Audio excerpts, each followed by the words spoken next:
อีกคำหนึ่งขู่กับผัก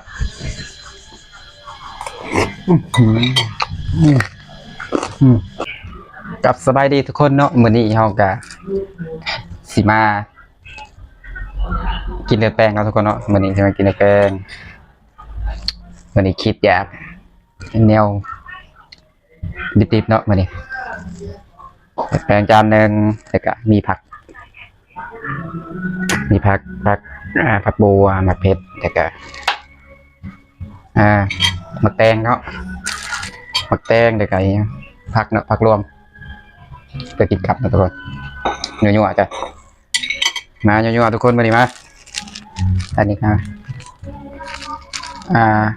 หมกเทอดินเนาะทุกคนใส่ซะก่อนเนาะนะ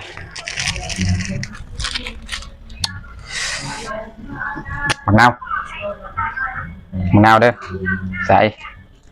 มะนาวนี่บีบใส่มาหนึ่งก็ได้นะอันนี้กะปิเด้อทุกคนขาดไม่ได้ก็คือกะปิมันต้องกินคู่กับอันนี้ก็เอิ้นว่าเลือดแป้งเนาะมันเอิ้นอีกอย่างหนึ่งว่า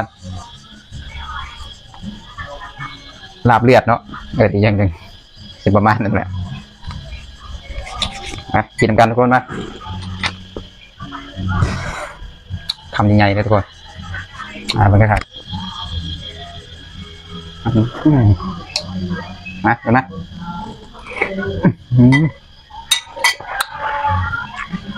อร่อยเลยพัด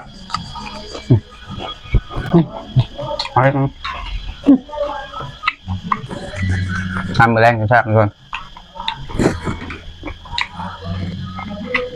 เอาอีกคำหนึ่ง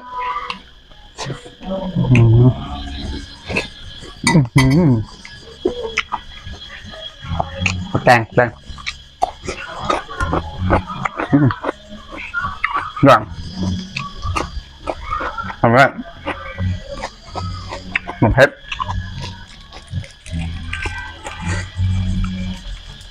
เล็ดจำกินะเอาคำยังไงเลยทำยังไงเราจะแซ่บทำยังไงด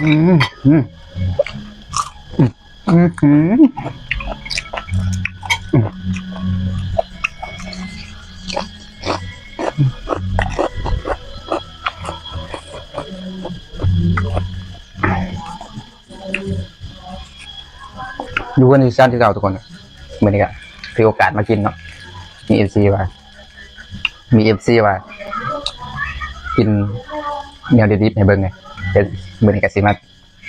จัดกินดิบให้เบิ้งเลยทุกคนอีกคำยังไง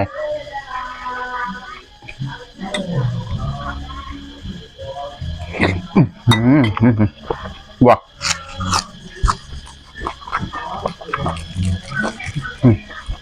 ตังบังตัง